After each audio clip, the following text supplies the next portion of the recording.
Hey guys, tonight we descend into the shadowy, ink-scented quiet of a medieval monastery, where one lonely monk, hunched over parchment and candlelight, set out to calculate the beginning of everything.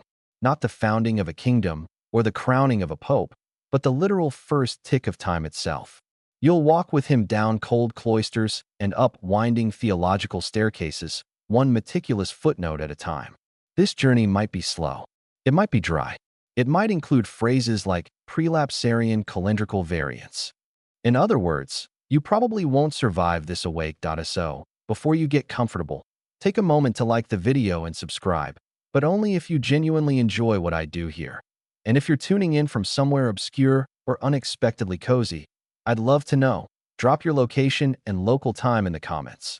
Now, dim the lights, maybe turn on a fan for that soft background hum. And let's ease into tonight's journey together. You pad softly through a stone hallway, your bare feet chilled by the midnight flagstones, as the faint scent of old ink and candle wax leads you toward the scriptorium.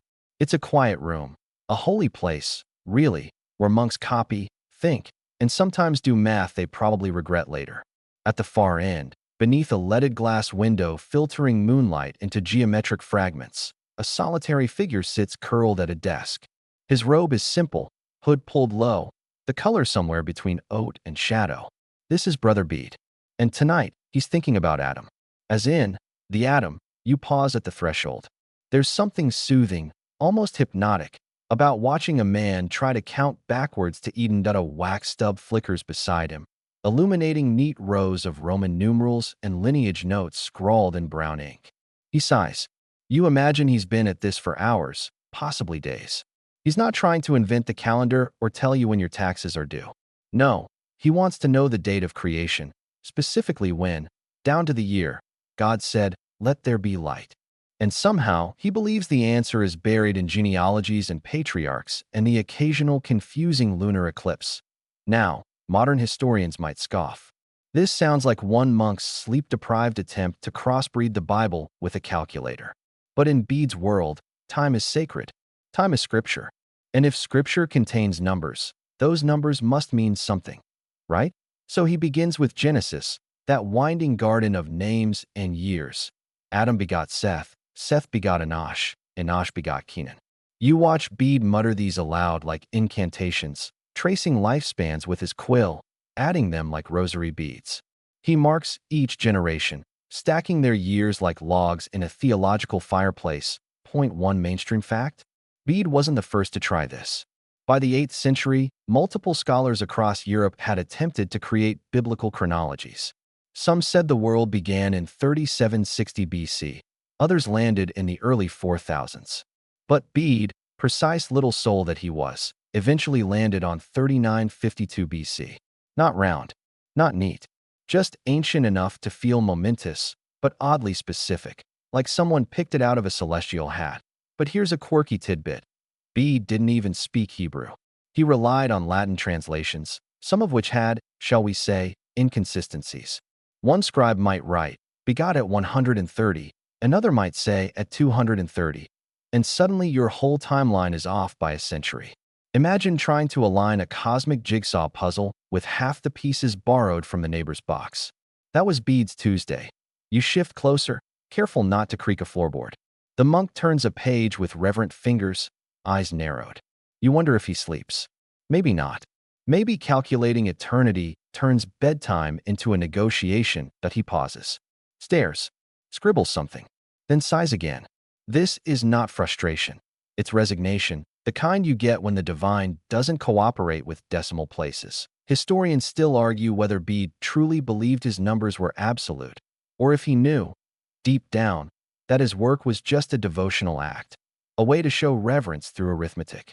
But belief and precision are not mutually exclusive. In Bede's time, they were often married. Time wasn't something you measured with a sundial. It was something God gave you in pre-packaged loops. Morning, evening, Sabbath, Jubilee, eternity. And in between, monks like Bede tried to pin down the wiggle room. The room smells of beeswax and chalk. It's warm, despite the stone. A small hourglass hums silently nearby, grains falling like sand in a desert you can't see. On the shelf, nearby, you spot a few other volumes, commentaries mostly. One title catches your eye, De Temporum Ration, Bede's own. He's not just researching the beginning of time. He's writing the medieval book on it. You lean against the doorframe, eyes drooping. He's now sketching out eras, the age before the law, the age under the law, the age of grace. These aren't just theological terms.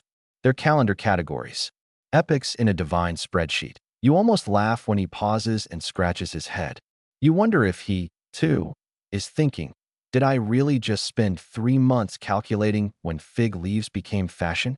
Outside, the wind moans softly through a crack in the stone. Somewhere, another monk snores.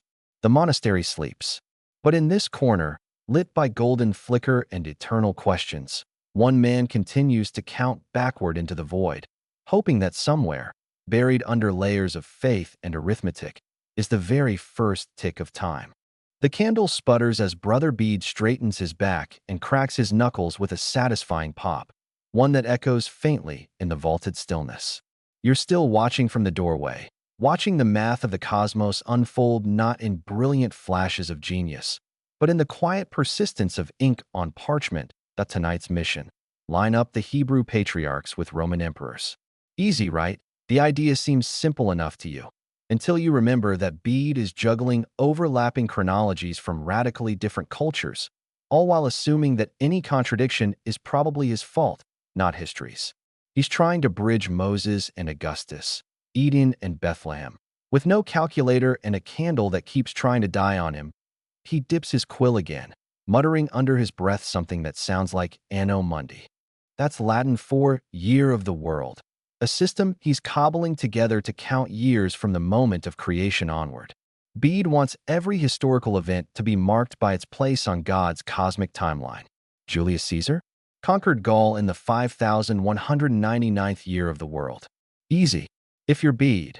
Mainstream fact: the Anno Mundi system was widely used in medieval Christendom before our current AD, Anno Domini, calendar gained dominance.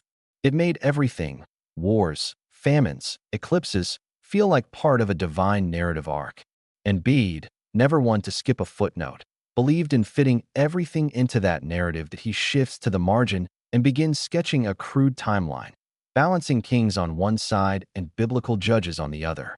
It looks like a tug-of-war between myth and history, with poor Bede in the middle, clutching the rope and praying it doesn't snap. You glance at his papers and catch a glimpse of a phrase, ab Adam usque ad Christum, from Adam to Christ. That's the measuring stick. Everything else, just divine filler. Now here's the fringe tidbit. Bede actually used lunar cycles to cross-check events. He thought the moon's regular rhythms could help correct messy human scribblings. That's right.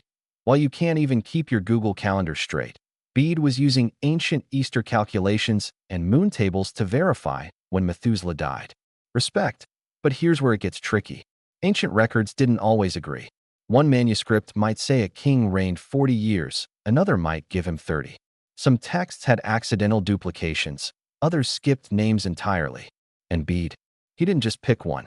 He tried to reconcile all of them. You can't help but picture him squinting at 2 wildly different dates for the fall of Jerusalem, whispering to himself, okay, what if I average them and subtract a jubilee?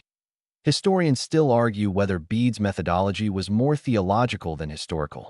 Some suggest he approached time the way one might approach stained glass, not as a clear lens on reality, but as a sacred mosaic where every shard fits, even if the picture looks surreal.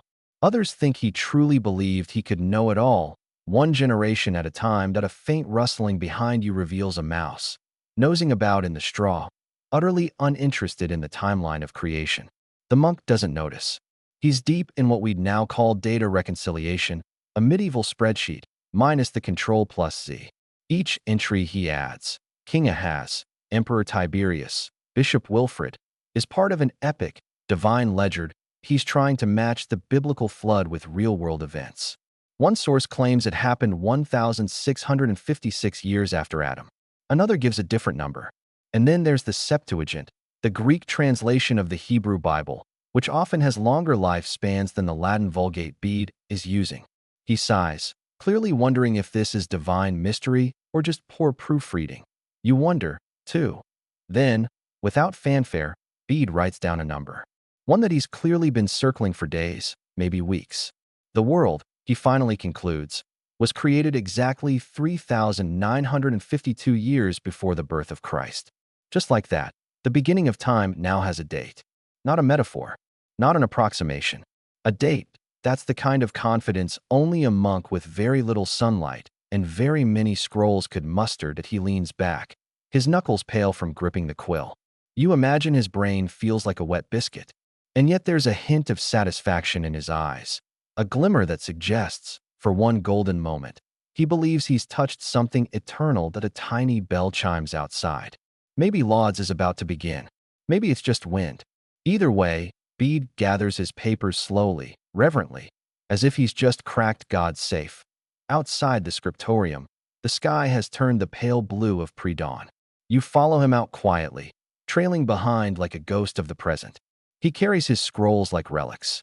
And maybe, in some sense, they are, because even if he got it wrong, if the flood came 300 years later, or Adam didn't live to 930, or there was never a literal first day, the devotion behind the math remains undeniable. He tried. He really tried. To map God's clock with human hands, as he disappears around the corner, off to chant with the others, or maybe nap under a cloistered arch. You linger. You stare at the empty chair, the wax puddle, the discarded notes. This is where time got its footnotes, where myth and math held hands, where one monk looked at the universe and said, "Let me try to count it." The morning is soft now, seeping gently through the cloister arches like a yawn made of light. You wander after Bede, but keep your distance. Today, you're more observer than intruder. The abbey stirs awake, and the air smells faintly of bread crust and cold stone. You hear distant chanting, nothing grand, just the mumbled scaffolding of morning prayers, slowly stacking toward some invisible cathedral of intention. But Brother Bede isn't with the others. You find him alone again, seated beneath a crumbling fresco of the Last Judgment, which seems appropriate given what he's working on today. The genealogy of everyone who ever mattered, or at least, everyone who made it into Scripture. That's right. Bede's cracked open the Book of Chronicles. He's diving into the begots. Now, before your eyes glaze over, consider this. In Bede's world, genealogy wasn't just trivia, it was structure. History was a house, and the genealogies were the beams. Lose track of who begot whom, and the whole sacred timeline wobbled. You needed names, dates, spans of years. You needed scaffolding. Mainstream fact, the biblical genealogies, especially in Genesis and Chronicles, were taken literally by many medieval scholars. They weren't read as metaphor, but as calendar pages you could flip backward, all the way to Eden. Today, Bede is counting how many generations passed between Noah and Abraham. Seems straightforward, but each name is a tiny trap. One manuscript might spell it Ru, another Rego. One says he lived 239 years, another says 130. Some skip a generation entirely. And Bede's task? Align them all, like trying to reassemble a broken stained glass window using pieces from 3 different churches. You watch as he cross-references yet another vellum scroll, lips moving silently as he counts. Methuselah, Lamech, Noah. He stops, brow furrowed. Did Methuselah die before or after the flood? Tricky. The math says he might have drowned. But surely that's theologically awkward. Methuselah was righteous. Surely he had divine flood insurance. This is where Bede has to get creative. Fringe tidbit time. Some early chronologists actually modified the ages of certain patriarchs so they wouldn't die inconveniently. You know, like drowning on God's watch. It wasn't considered dishonest. It was harmonization. You're not lying if you're clarifying holy ambiguity, right? You lean over Bede's shoulder, politely. And there it is again, Anno Mundi. He's working backwards from Christ, pinning each patriarch like a butterfly onto the world's timeline. Abraham, roughly the 2000th year of the world. Jacob, around 2100. David, getting close to year 3000. You can see the appeal.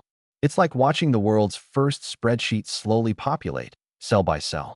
Except instead of Excel, it's a wobbly oak desk, goosefeather pen, and prayers that the ink hasn't frozen.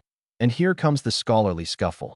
Historians still argue whether Bede believed the genealogies were divinely preserved data, or if he saw them as holy approximations. Some suggest he had moments of doubt, but chose faith.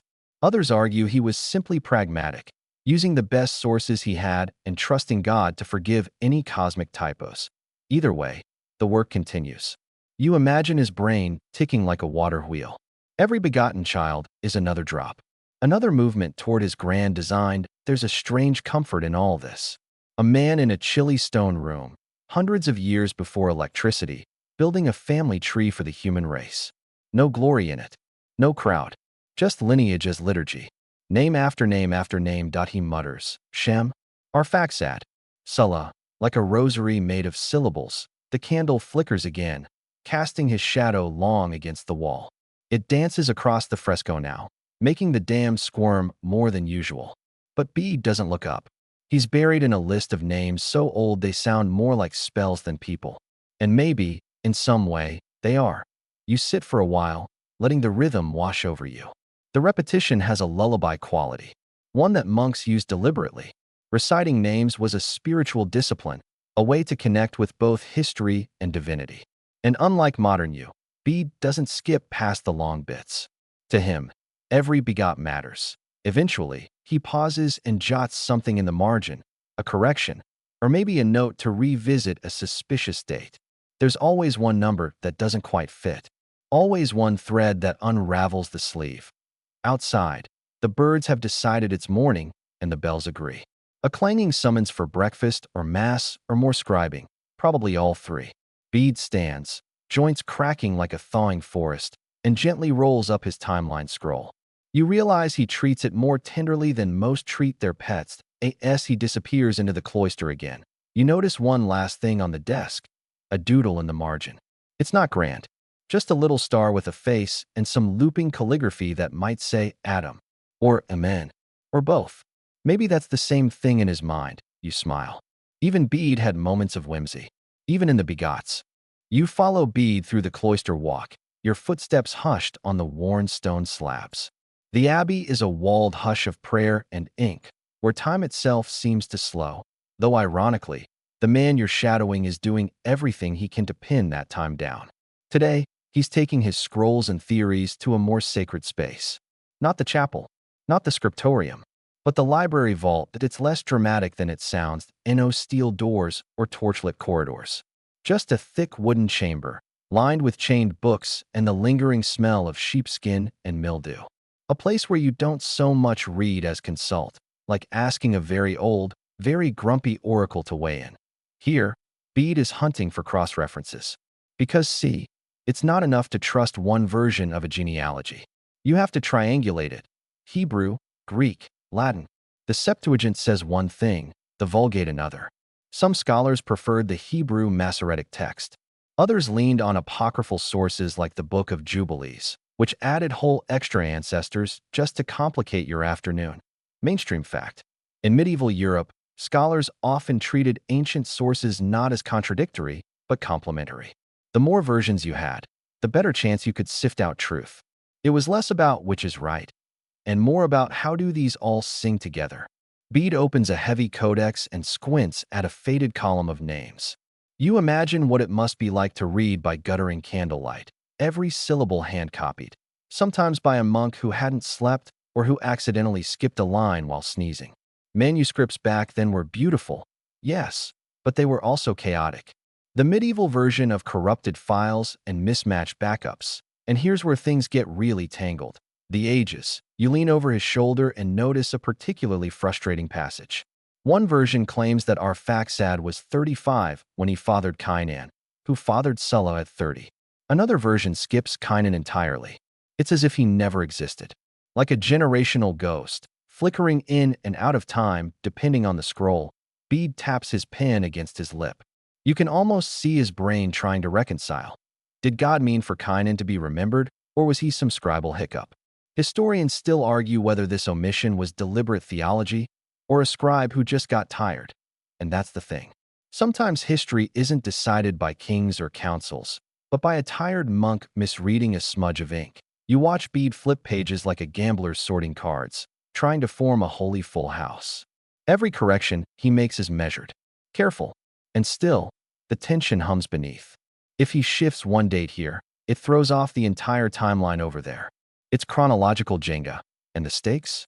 Oh, just the beginning of the world. Fringe tidbit. There was a 6th century chronologer named Ananias of Alexandria who placed creation not in 4004 BCE like Usher eventually would, but in 5492 BCE. Why? Because he preferred the Septuagint. More generous ages equals a longer prehistory. That's the butterfly effect of biblical math. Bede, being an Englishman and a Northumbrian at that, leans toward the Vulgate's dates. But even he can't ignore the elegance of the Septuagint's sweep. He writes tiny annotations in the margin, testing how both chronologies would land if they met Christ at the same point.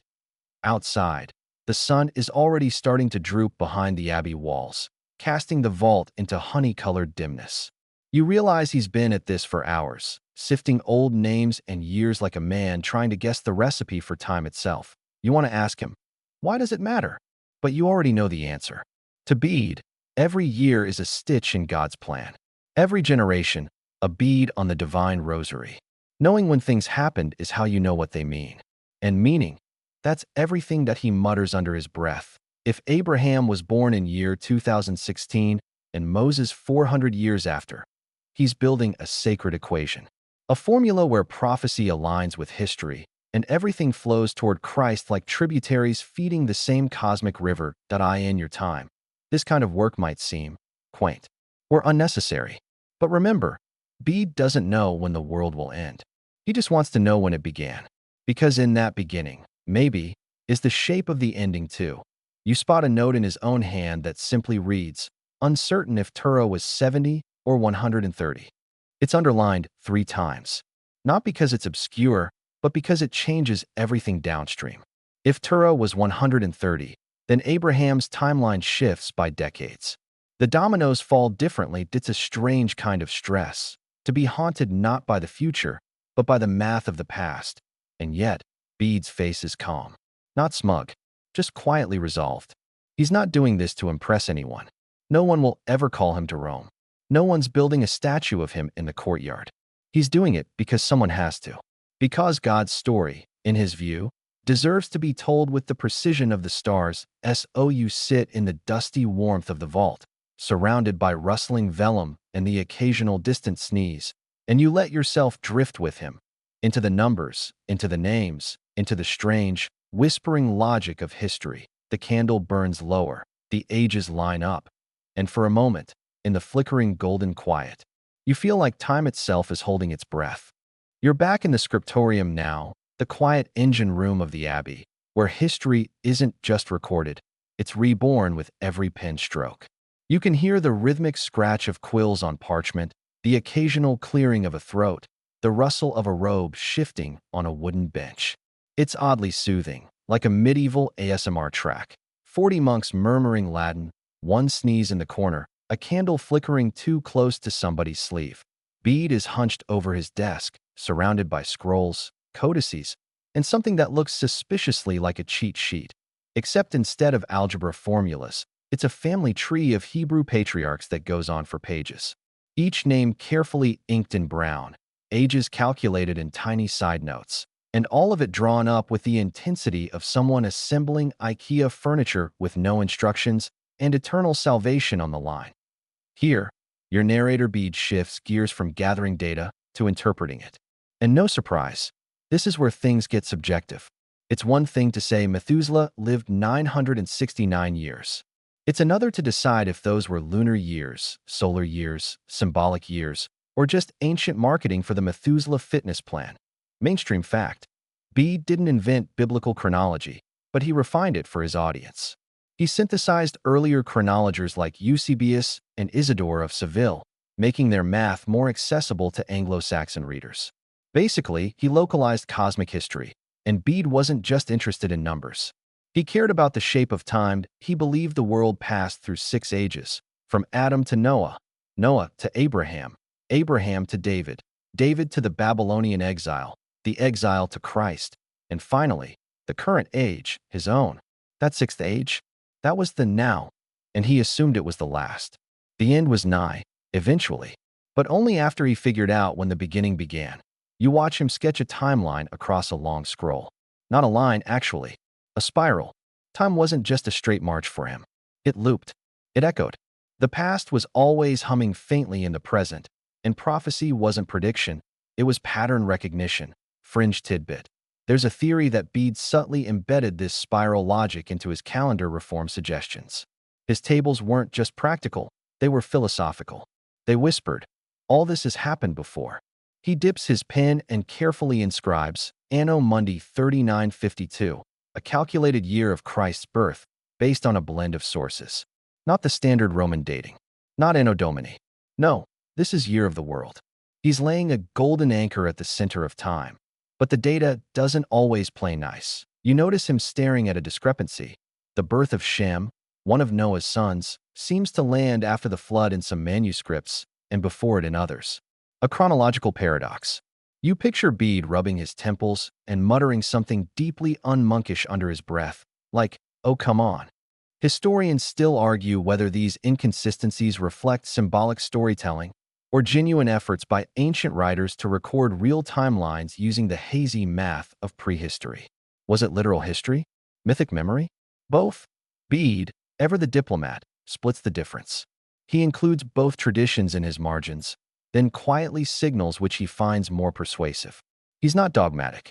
He's strategic, and there's the genius that he isn't just compiling facts. He's creating a usable past, one that makes sense to his audience, one that lines up with their worldview and their need for stability in a turbulent age. After all, this is a man living in the shadow of Viking raids, plagues, and political upheaval. Anchoring time isn't just intellectual, it's therapeutic. You lean back and watch as the monks file past with fresh sheets of parchment.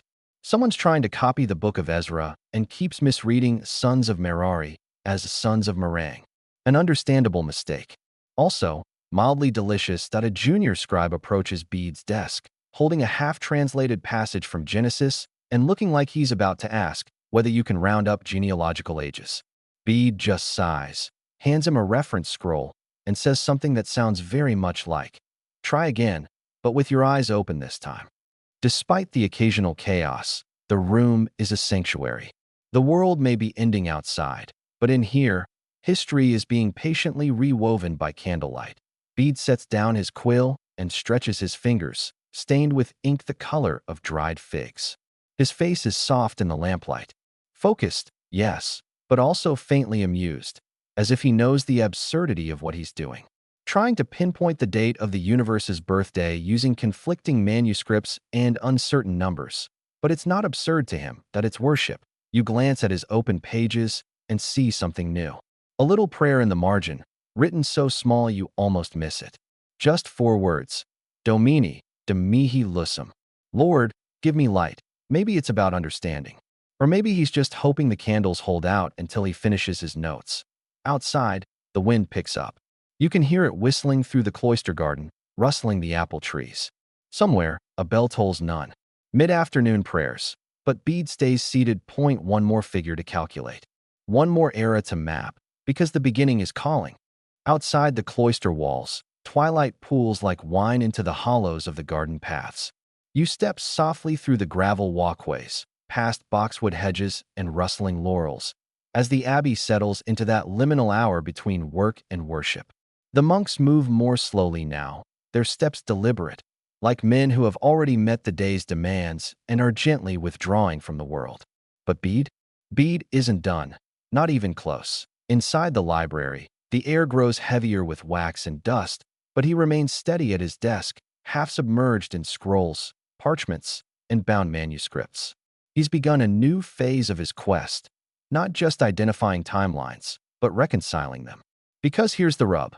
While the Bible provides genealogies and reign lengths in exquisite, occasionally maddening detail, other ancient sources do not. Mainstream fact.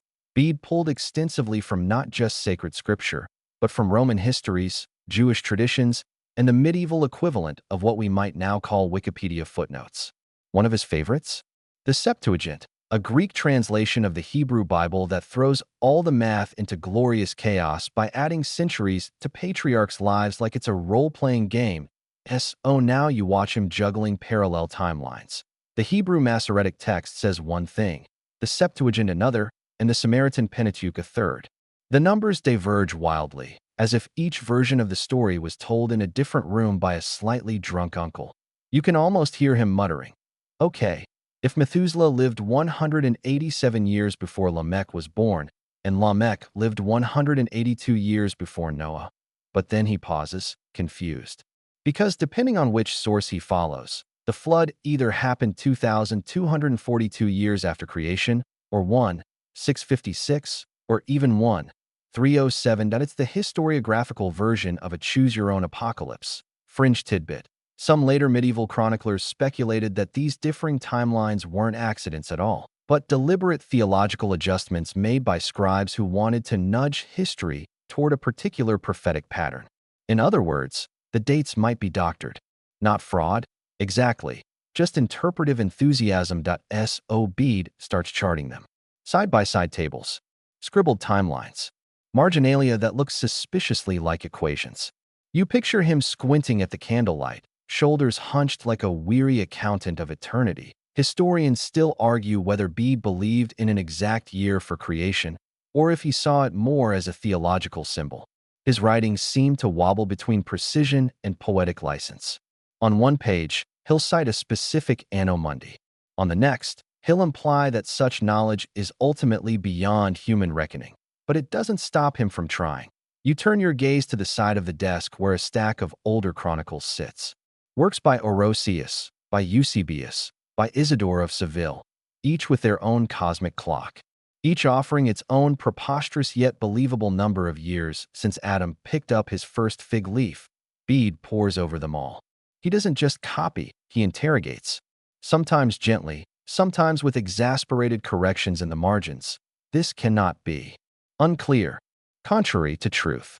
It's basically the medieval version of leaving a 3-star review on ancient cosmology. And yet, there's a kind of mercy in the mess. You realize something here, watching him work.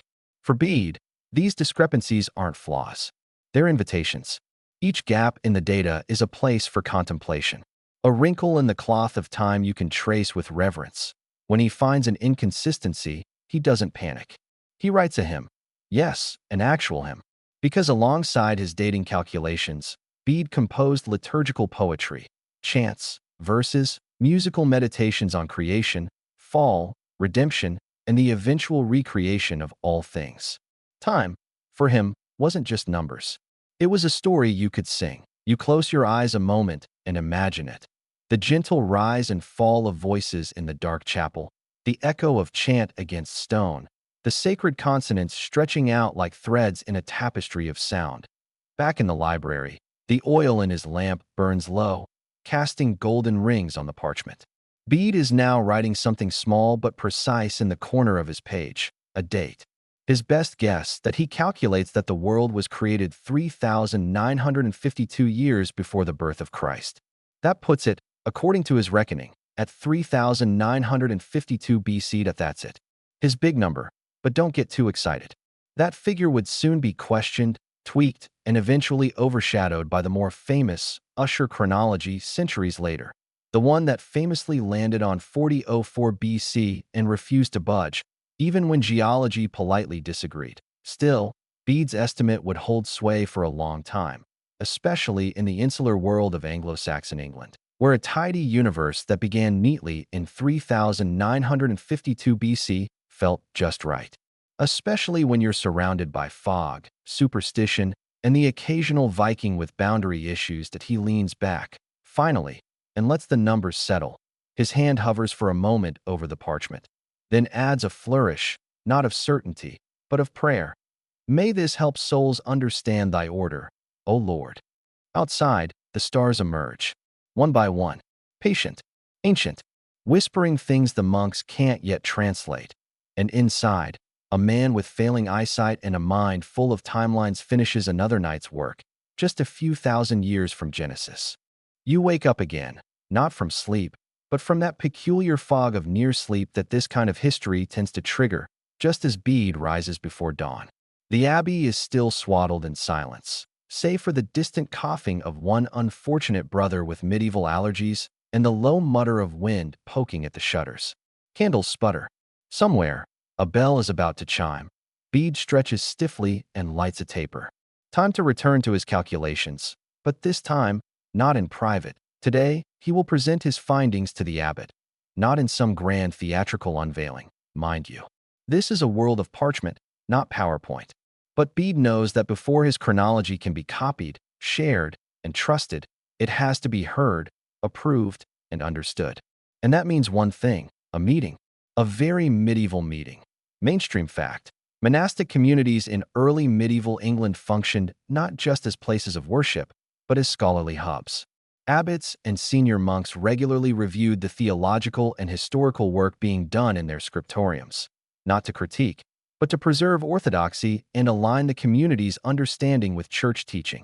You walk with Bede as he crosses the cloister, clutching his notes and manuscripts. He looks tired, yes, but also quietly determined. His writing may be humble, but he knows it matters. He's trying to map not just time, but meaning, to draw lines between Adam and Christ, between Genesis and Revelation. This isn't just bookkeeping, it's salvation history. The abbot greets him in a room that smells like cedar and ink and sanctified disapproval. Bede bows, then begins. You picture the scene. The younger monk unfolding sheets with careful fingers, speaking in low, measured tones, while the older man nods, blinks, occasionally interrupts with a Latin clarification. The air is heavy with expectation, and pipes smoke that he walks the abbot through his key claims, that by combining biblical ages with Roman dating systems, one can establish a consistent chronology from creation to Christ. That the Septuagint adds complications, yes, but also useful patterns. That earlier scholars like Eusebius got close, but lacked access to certain documents preserved in the Lindisfarne Library. And here's where it gets good. Fringe tidbit. One of the stranger sources Bede invokes is the Book of Jubilees, a Jewish text not included in the Christian Bible, but floating around in scholarly circles. It divides history into blocks of 49 years, Jubilee cycles, adding an odd rhythm to the cosmos, like creation had a metronome. Bede doesn't fully trust it, but he can't quite ignore it either. The abbot frowns, puzzled by these additions. Are you certain, he asks, that these numbers add up to something coherent? Bede doesn't answer right away. He just points to the page, his latest chart, where everything's been carefully plotted. From Adam to Abraham. From David to Babylon. From Babylon to Christ. There are gaps, yes. Discrepancies. But also patterns. The abbot leans closer. His finger traces the scroll, moving over centuries in a blink. He murmurs something like a prayer, or maybe it's Latin for "huh." Historians still argue whether the abbots of Bede's time encouraged or simply tolerated this sort of work. Some suggest they saw it as a way to affirm the church's intellectual supremacy. Others believe it was mainly tolerated because Bede also wrote practical things, like how to calculate Easter or treat indigestion with fennel. Either way, Bede is waved on. He has approval. He will copy the manuscript, make it legible, and send it onward. It will travel, eventually, far beyond Northumbria. But you're still here, inside that moment, watching as Bede gathers up his scrolls with a subtle smile that it isn't pride. It's relief. You follow him back through the cloister, where the morning light has begun to catch in the dew-spattered hedges. It's that pearlescent, pre-dawn light that makes everything briefly look like a reliquary. Gilded, hushed, eternal. Back in the scriptorium, other monks are now stirring. You hear murmured greetings in Latin, the soft cough of someone who spent too long copying in the cold last night, and the occasional snap of a quill tip. And there, at his desk, Bede begins to write again. Not the manuscript. No, that will take weeks. Today, he's already moving on, because calculating the date of creation was only part 1. Now, he wants to align every known event, biblical, Roman, Persian, Greek, even British, on a single, flowing timeline. A kind of ultimate cosmic spreadsheet while the others copy psalms and hymns. Bede starts sketching the beginnings of what will become his magnum opus, the Chronica Majora. You sit beside him, the only soul in the room not obligated to chant or ink or sort sand, and you marvel at the ambition of it, not just to understand history, but to domesticate it, to make time behave, to fold all of human existence into neat little columns like monks folding laundry. Outside, the wind picks up. Rain begins to fall on the leaded windows in soft taps. The world keeps turning, unbothered by your charts. But inside the abbey, one man keeps trying to explain it. There's something almost comforting in how Bede never stops. No dramatic pauses, no sudden shouts of eureka, just the soft scrape of quill on vellum, the occasional sigh, and the rustle of wool as he leans in to squint at a stubborn number that won't quite fit. You watch him silently reorganize centuries, erase dynasties with a flick of ink, and smooth the creases of time like parchment under a press. Today, he's deep into the Roman emperors. You might assume, wrongly, that early medieval monks gave up on classical history. Nope, not Bede. He loved a good toga timeline. The way he saw it, understanding the sequence of Roman rulers wasn't about nostalgia, it was about synchronization. Christ wasn't born in a vacuum. Bethlehem had tax policies, mainstream fact. Bede used Roman imperial dating systems like Urb Condita from the founding of the city of Rome, as well as consular dating, naming each year by its serving Roman consuls. By cross-referencing these with biblical markers, he tried to align sacred and secular time into one grand, flowing timeline. It was a bit like trying to sync your phone calendar with 3 different ancient software systems. He even tries to tie events like the destruction of the Second Temple in Jerusalem to the reign of specific Roman emperors, creating bridges between testaments, empires, and philosophies. He wasn't just tracing dates. He was stitching the spiritual world into the political one. You're still with him as he flips between scrolls, checking names like Tiberius, Nero, Claudius. Each one a puzzle piece. Did Augustus really rule during the census of Quirinius? Or is that just another scribal hiccup? He's trying to fit the nativity scene onto a Roman map, and it's not going easily. Quirky tidbit. At one point, Bede references a strange tradition, possibly picked up from Eastern sources, that Julius Caesar was born by Caesarean section, and that this somehow sanctified Roman timekeeping. Of course, that's likely nonsense. Caesar was definitely born the regular, messy way. But Bede writes it down anyway, just in case. Never underestimate a medieval monk's appetite for curious trivia. You lean over his shoulder, watching as he carefully adds up regnal years. It's like watching someone do long division with divine implications. He's careful, but not immune to frustration. Once, he dips his quill too quickly and leaves a fat blotch over the name of Domitian. You're not sure if that was an accident or just editorializing. Historians still argue whether Bede's method was innovative or just well-organized. Some say he merely compiled existing chronologies. Others argue he was a true original, weaving a master timeline never before attempted in the Latin West. And then there are those who suggest he was just a really good copy-paster with monkish patience and a nose for data entry. The truth is likely somewhere in the ink smudges. By midday, Bede pauses. You imagine he's hungry. Monks weren't big on snacks. You had meals when the bell said so, but the brain needs fuel. He sets down his quill and stretches, his joints audibly resisting. You hear the faint, wet sound of rain still pattering outside. One of the other monks hums tunelessly. Someone sneezes. Lunch is coming, but Bede doesn't move yet. He stares down at the pages and sighs. A little sound that says, almost there. Just a few more emperors to tame. And you realize, this isn't just research. It's devotion. Not flashy, not saint-making, but quiet, persistent worship through the calendar. You step outside into the cloister garden for a moment. The rain has softened to mist, and the herbs, rosemary, thyme, and something vaguely turnip-like, give off a sweet, earthy perfume. The stone paths are slick, and your boots, if you have them, squeak a little. There's an older monk tending a wooden beehive nearby. He doesn't look up, just mutters something that might be Latin for buzz off. You do. Back inside, Bede is already back at work. This time, he's attempting something bold, synchronizing major biblical events, like the Exodus or the flood, with known natural phenomena. You spot a note scrawled in his margin. Possible eclipse during crucifixion? It's not definitive, but he's trying.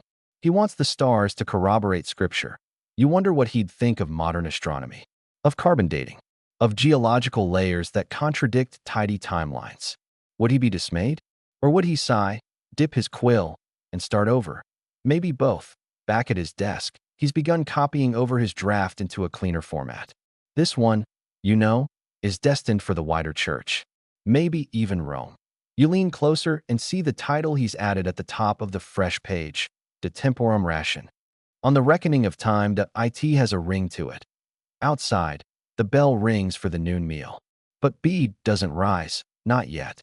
He's finishing a sentence about the 3rd year of Tiberius and the 31st year since the birth of Christ. You wait. He dots the final letter, places a smooth pebble on the page to keep it from curling, and finally, stands. You follow him to the refectory, where the monks eat in silence, bowls of gruel steaming faintly. Bede sits, folds his hands, and begins to eat with the kind of calm that only comes from doing exactly what you're meant to do.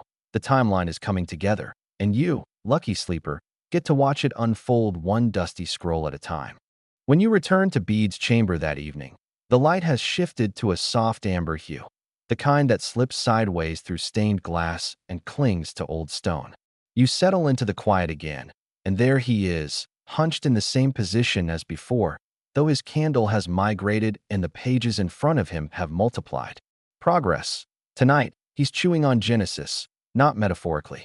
Well, yes, metaphorically, but also quite literally chewing over the dates in the book of Genesis, line by line, patriarch by patriarch. If you've never spent a long rainy evening calculating the precise number of years Methuselah lived before and after his son Lamech was born, you're clearly not Bede. Mainstream fact. The book of Genesis includes extensive genealogies, lists of who begot whom and how long they lived, which many early scholars believe could be used to calculate the Earth's age. Bede took these years as actual, consecutive time, believing God's timeline was as exact as Roman census records. So he traced he lived X years and begot Y like stepping stones across a foggy river. His problem? Those stones keep shifting. In one version of the Bible, Methuselah lives until the flood. In another, he dies the year before. In a third, depending on how you count, he may have awkwardly drowned at age 969, which would be, well, rude.so. Bede consults multiple versions. The Latin Vulgate, of course, but also older sources, Syriac lists, Greek translations, scribbled fragments on goatskin scraps. His face is tight with concentration, eyebrows a twitching battleground between faith and arithmetic. Quirky tidbit. One marginal note mentions that Enoch, great-grandfather to Noah, walked with God and was not, which Bede interprets not as death, but as a kind of early cosmic rapture. He writes, very seriously, that perhaps Enoch simply vanished one day into heaven, mid-step, sandals and all. Maybe you needed to believe such things when the weather was grim and death felt close. Historians still argue whether Bede's Genesis chronology was sincere or strategic. Did he truly believe in a literal 6,000-year world? Or was he quietly nudging the faithful toward allegory, cloaked in tables and timelines? No one's certain. Some modern scholars point to inconsistencies in his calculations as evidence he was hedging, allowing for flexibility. Others insist he was just bad at math. Honestly, both things can be true. He keeps a tally sheet by his side, rough-hewn wax tablets where he scratches sums with a stylus, adding and subtracting generations. The math isn't easy, especially since certain patriarchs lived so long that their grandchildren might be older than they were. You watch as he charts from Adam to Noah to Abraham, sliding across centuries like a slow-motion time traveler. The years pile up. 930 years for Adam, 912 for Seth, 905 for Enosh. It's like a divine retirement plan with no upper limit. Of course, Bede doesn't question these lifespans. Not outwardly. He just notes them, cross-references them, and moves forward. Quietly, patiently, as if waiting for the numbers to make sense just by sheer willpower. Outside, you hear the wind pick up. Somewhere in the hall, a wooden shutter claps against stone. The candle flame wobbles, casting strange shadows across Bede's bent form. He doesn't flinch.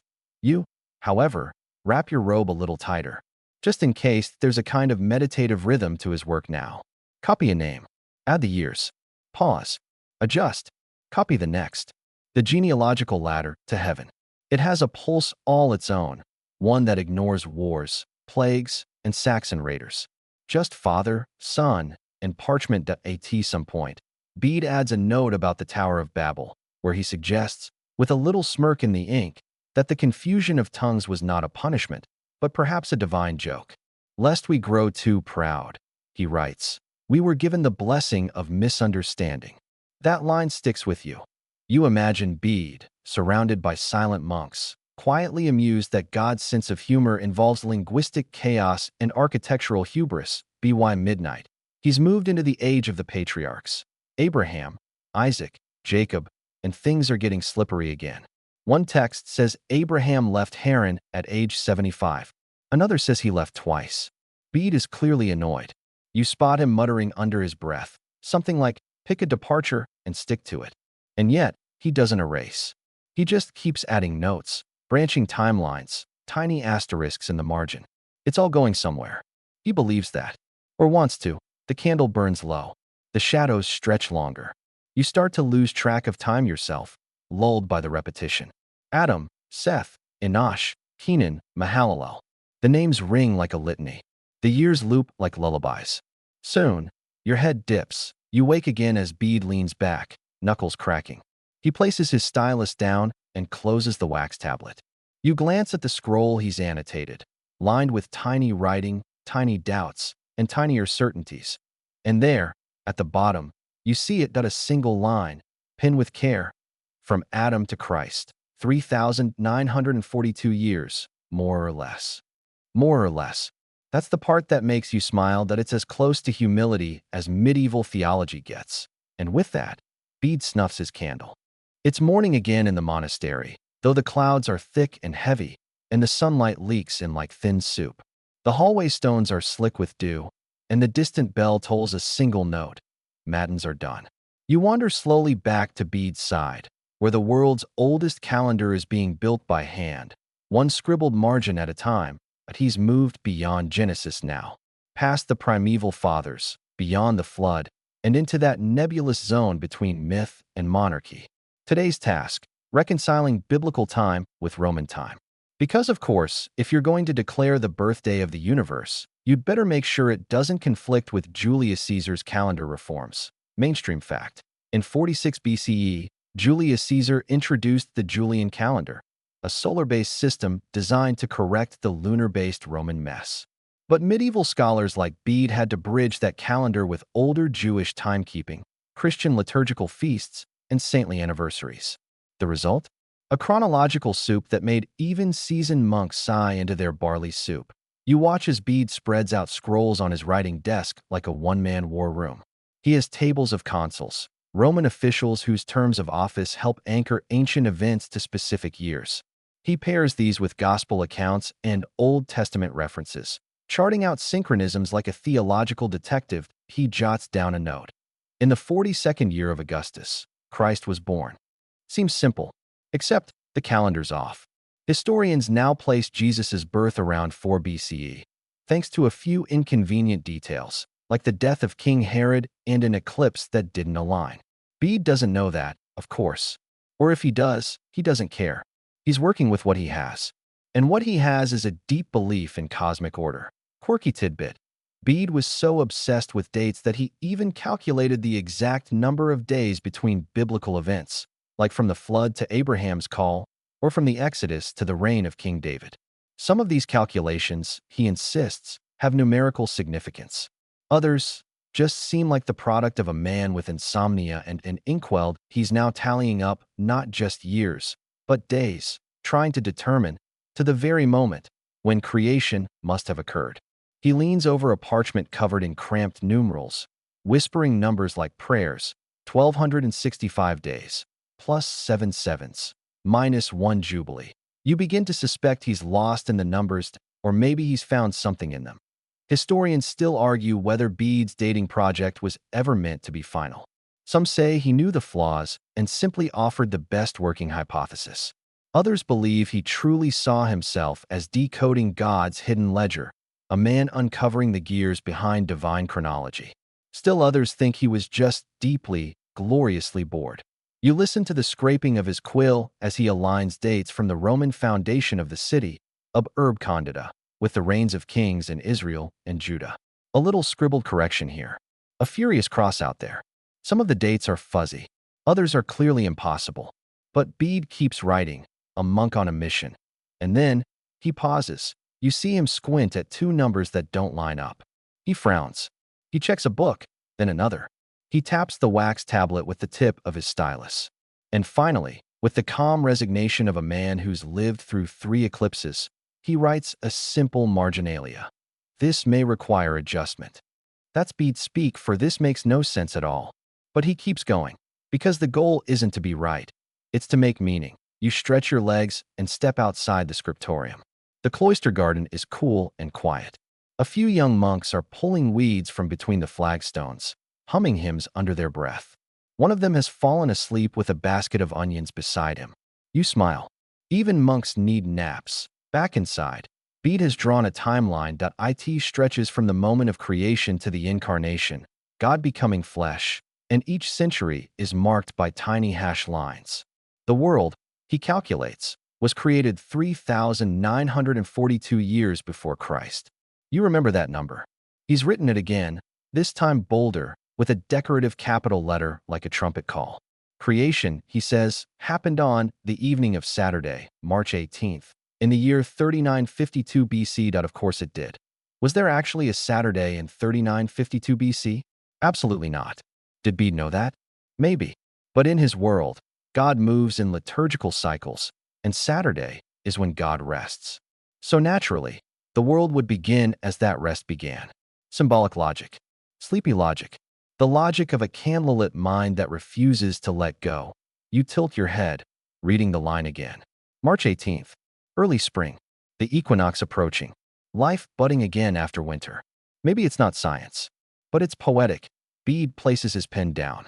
His face is lit softly by the returning sun. For a brief moment, he looks content, not because he solved it, but because he tried. You return to the scriptorium after a slow walk through the cloister, and there he is, still at his desk, but now the light has shifted. A slanting beam from the western window paints warm gold across the vellum, catching the curve of his ink pot and the tiny veins in his hand. Bede is no longer scribbling numbers. He's begun writing prose, narrative, fluid, devotional. You recognize the transition. He's moved from the arithmetic of beginnings to the art of telling time. Today's focus, the 6 ages of the world. It's Bede's framework for universal history, adapted from Augustine, flavored with his own theological seasoning. You lean over his shoulder and read. The first age, from Adam to Noah. The second, from Noah to Abraham. On it goes, until the 6th and final age, the one Bede believes he lives in. The last chapter before the end. Mainstream fact. The 6 ages of the world were a popular Christian model in the Middle Ages, used to structure both history and scripture. They mirrored the 6 days of creation, with the 7th day, the Sabbath, symbolizing eternity, the world to come. It was both calendar and metaphor, a way to track not just time, but meaning. Bede writes slowly now, almost reverently. Each sentence is careful, like it's part of a prayer. You can see how he's built it. Sacred history woven from genealogies, miracles, famines, kings, prophets, and plagues. His goal isn't just chronology. It's coherence. You catch a phrase he's written and underlined. The fullness of time. That's how the New Testament describes Christ's arrival. Not a random year or haphazard birth, but a moment so cosmically loaded it split the ages. Quirky tidbit. Some medieval scholars, including Bede, believed that history would last exactly 6,000 years, 1,000 for each day of creation. Since they believe Christ was born around 4,000 years after Adam, that left roughly 2,000 years before the apocalypse. You do the math. Bede's version of doomsday was predicted for, right about now, actually. You look out the window. Sky still intact. Still. You wonder how it felt to live in the 6th age, knowing the clock was winding down. Every earthquake might be a trumpet. Every eclipse a sign. No wonder monks kept such meticulous records. They thought they were cataloging the endgame. Historians still argue whether Bede truly believed the world was on a timer, or if the 6 ages model was just a narrative device, a way to make messy time feel divine. Some say he was simply aligning himself with respected authorities like Isidore and Augustine. Others believe he was genuinely counting the days. Back inside, Bede pauses his writing to consult a small wooden box filled with carved tally sticks. Each stick represents a king of Israel, a prophet, a Roman consul. He taps 2 of them together like prayer beads, then nods in silent agreement with himself. You imagine he's just confirmed that Elisha and Jeroboam overlapped by 3 years. Victory. But now comes the part where you really feel for him. He's reached a point in his timeline where the sources disagree. The books of Kings say one thing. Chronicles say another. Josephus adds a third option. And Roman sources? Well, they're off doing their own thing, counting lunar years and throwing festivals like confetti. Bede stares at the contradictory dates and quietly mutters, "They cannot all be true." And yet he presses on. You catch him writing in his neat Latin hand. Sed mysterium est, but it is a mystery. He doesn't erase the inconsistencies. He names them, bows to them, and then keeps writing. It's a kind of intellectual humility that feels rare. Outside, the cloister bell rings mid-afternoon prayers. A few monks shuffle past the doorway, their sandals slapping softly against the stone. One drops a wooden spoon. It clatters loudly, like an accidental exclamation point. Back in the scriptorium, Bede is finishing his passage. He's drawn a long arc, literally a curved line, connecting creation to Christ, Christ to the church to the final judgment. He doesn't know when the seventh age will begin, but he believes it's coming. Not with fire and screaming angels, necessarily, but with a great stillness. A rest, you feel the tone shift. This isn't just scholarship anymore. It's a lullaby. Bede is soothing himself with history, transforming anxiety into liturgy. The past becomes a story. The future becomes a Sabbath. He lays his pen down and rubs his eyes. For a long while, he simply listens to the rustling of parchment, the wind teasing through the ivy, the quiet ticking of a world that still hasn't ended. And you, sitting beside him, feel strangely grateful. Not because you now know when the universe began, but because someone tried to know. Tried so hard he nearly charted the stars with an abacus and a prayer. You wake from a brief doze to find the candlelight softer, flickering lower on the stone walls. Bede hasn't moved from his desk, but his writing has shifted again. Gone are the chronologies and theological arcs, for now. Instead, he's copying excerpts from ancient texts, Orosius, Eusebius, even fragments from Virgil and Pliny. Not plagiarizing, synthesizing. Creating a master timeline that blends sacred and secular. He's building what will later be known as the Chronica Maiora, a universal history from creation to his own century, merging biblical events with the empires of Mesopotamia, Persia, Greece, and Rome. A mashup of myth and statecraft, Genesis and Julius Caesar. Mainstream fact. Early medieval scholars like Bede relied heavily on Roman historical models, particularly Eusebius' Chronicon. These texts weren't merely copied. They were reinterpreted to fit a Christian worldview, sometimes literally cramming pagan timelines into biblical frames to create a seamless sacred history. That Bede's version is no exception. As you peer over his shoulder, you see him aligning the reign of Nebuchadnezzar with the lifetime of the prophet Jeremiah, then neatly charting how Darius overlaps with Ezra's return to Jerusalem. He's building a timeline that treats Babylonian kings like stepping stones to Bethlehem. But here's the quirky part. He doesn't quite trust all his sources, and says so. In the margins, you spot tiny notes in his tidy hand. Unclear. Possibly mistaken. In another account, sometimes he even draws a question mark. A small, medieval shrug. One such puzzle has him particularly irked tonight: the date of the Trojan War. Classical scholars gave conflicting estimates, ranging from 1200 to 1100 BCE. But biblical chronology doesn't even acknowledge Troy existed. Bede wants to fit it in anyway, because, well, everyone talks about it. The Iliad is too loud to ignore. So, he makes a compromise. In one column, he places the fall of Troy. In the adjacent column, he adds a note about King Samuel. The parallel isn't perfect, but it's enough to create cohesion in the scroll of time. As far as Bede's concerned, it's all part of God's story.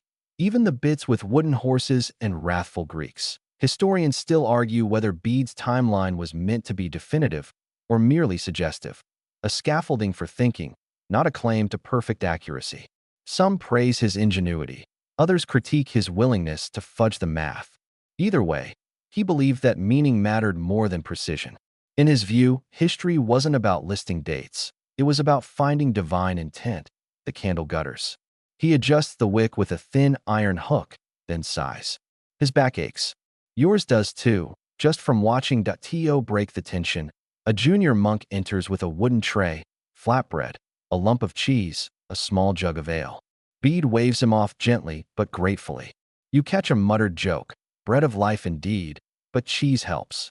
He cracks the faintest smile. You both listen for a moment to the evening wind.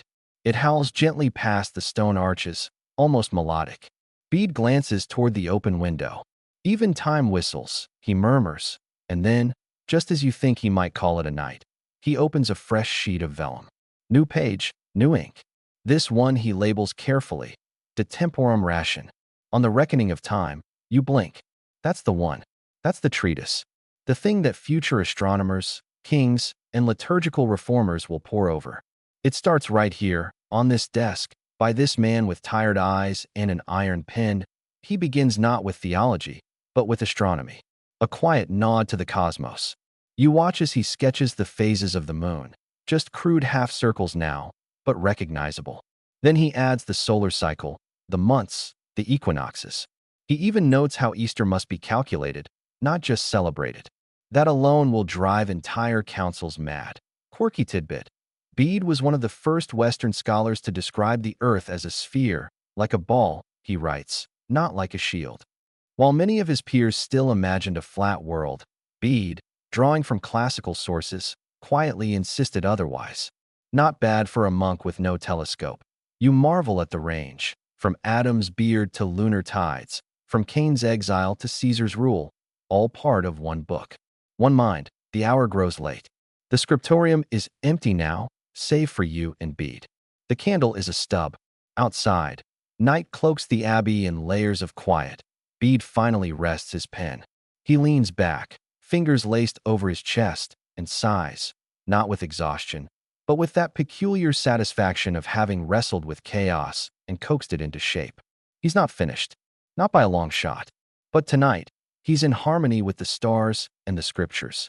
For a moment, you are too, and somewhere, deep in the vellum, creation still echoes. You wake to the rhythm of quills again, only this time it's not beads. He's let a junior scribe take over copying a psalm for morning prayers while he paces the cloister walk in thought. A brisk, papery rustle keeps time with his steps. Bede is turning something over in his mind, something tangled, one of those historical knots that refuses to untie. He's wrestling with Jubilee years. You can tell because he mutters numbers under his breath as he walks, counting on his fingers in little groups of 7. 49 years, then 1, then reset. He's trying to thread this pattern into his grand timeline. Except no two sources agree on how often Jubilees were actually observed, or even when they began. Mainstream fact. In the Old Testament, Jubilee years occurred every 50 years, after 7 cycles of 7 years, and were meant to reset debts, free slaves, and return land. But by Bede's time, no one really knew when or how these were practiced. It was a ritual remembered more than enacted. Still, Bede wants it accounted for. He believes the Jubilee was not just an economic idea, it was a cosmic one, a rhythm of forgiveness baked into the structure of time itself. To omit it would be to ignore one of God's metronomes that he finally returns to his desk and begins sketching again. Not timelines this time, circles. Concentric wheels, each representing a different cycle.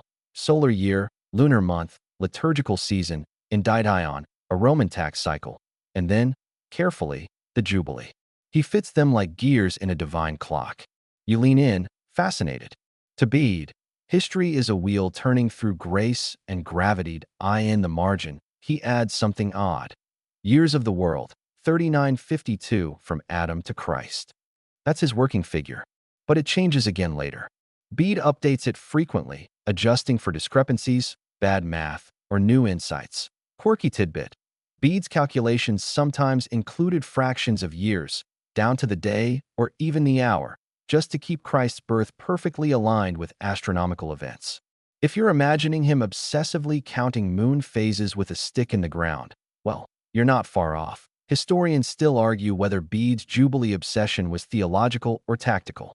Some say he hoped to synchronize church ritual with prophetic timelines, essentially calibrating salvation history.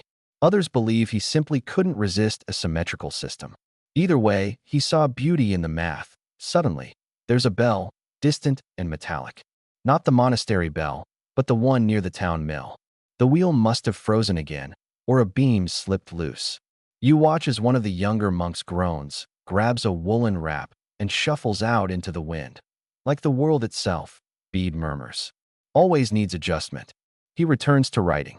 Now he's focused on Easter again, never far from a monk's mind. The date changes every year, and the method of calculating it is, well, let's just say complicated, is putting it politely. You remember this from earlier.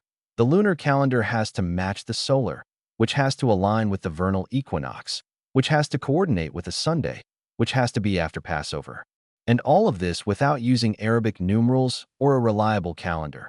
Bede stares at a long chart, filled with numbers and strange abbreviations, golden numbers, epochs, Paschal full moons. You're dizzy just looking at it, but he's in his element that he writes. The full moon which falls on or next after the equinox determines the Paschal Sunday. Simple enough. If you ignore the dozen caveats in the footnotes, Bede's goal is clear, not just to understand Easter, but to make it comprehensible to the rest of Christendom. His de temporum ration will be a standard for centuries, a way of making time make sense. A theological timepiece, ticking along with the heavens. You glance again at the wheel he's drawn. Each ring turns within the next, civil time, sacred time, eternal time. The year as a prayer, the century as a circle. You wonder what it must be like to see the universe that clearly and still feel small within it. Then he does something odd. He closes the manuscript, not out of fatigue, but deliberation. He sets it aside, lights a fresh candle, and opens a small wooden box beneath his desk. From it, he removes a tattered scroll, a relic. Carefully unrolling it, he reveals an older manuscript, parchment browned with age, letters faded but legible. It's a copy of a Roman almanac, you think. Maybe even Egyptian. Full of eclipses, harvest dates, solstices. The ancients understood time too, but for different reasons. They timed their planting, their taxes, their festivals. Less salvation, more survival. Bede studies it respectfully. He doesn't copy from it, but he lets it remind him. Every reckoning is also a remembering that he murmurs, all flesh is grass, and presses a dried reed flower between the pages. Outside, the moon has risen. You hadn't noticed before, but the shape of it in the sky matches the one on his diagram. The wheel turns, and you, comfortably sleepy now, drift again. You blink awake, just in time to watch a column of monks shuffle past your resting bench. Their sandaled feet whisper across the stone floor like hushed wine through parchment. Each carries a candle, shielding its flame with a cupped hand. You realize it's matins, early morning prayers. Bede isn't among them. He's already up, back at his writing desk, tapping in thought. Today he's fixated on languages. Specifically, how to translate sacred chronology across them. Greek, Latin, Hebrew, they all frame time differently. And Bede, who's barely left Northumbria, must now serve as a bridge across entire civilizations. Mainstream fact. Latin, the church's official language, didn't always play nicely with Hebrew dates. Hebrew years start in the autumn, not January, and their calendar is lunar, not solar. So when the Bible says Methuselah lived 969 years, Bede has to pause. Does that mean solar years? Lunar? Some hybrid? Bede's face tightens in concentration. You hear him mutter something about Genesis chapter 5. He's back on the patriarchs, the men who lived impossibly long lives. Seth, Enosh, Jared, Methuselah, Lamech, Noah. Each generation with its own lifespan puzzled, he begins building a table, one column at a time. Name, age at son's birth, remaining years, total years lived. His quill scratches faster as he does the math. You watch as the years stack upward like scaffolding toward the flood. Then, after Noah, they narrow, lifespans shrinking like shadows at dusk. He stops, furrows his brow, then adds a small mark. Note, Septuagint differs. That's the Greek version of the Old Testament, which gives alternate numbers for the patriarchs, sometimes by 100 years or more. Historians still argue whether Bede preferred the Hebrew or the Septuagint chronology. He used both, depending on the argument he was building.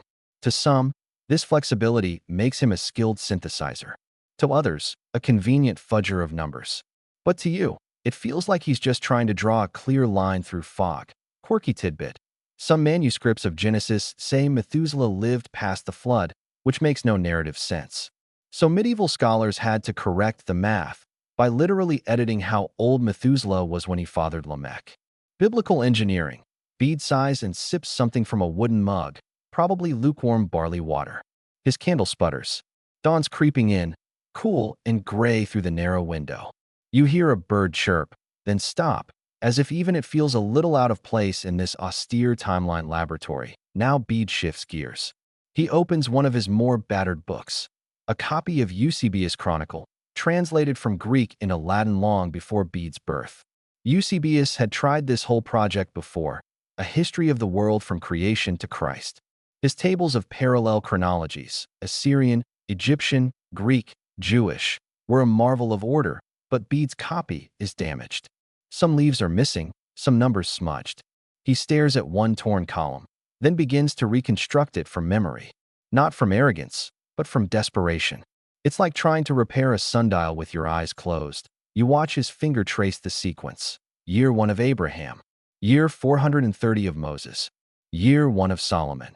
These milestones pulse like lighthouses through history's fog. But the distances between them? That's where Bede must interpolate, guessing, inferring, praying. The door creaks. A younger monk enters, arms full of scrolls. Bede barely looks up. Place them there, he says.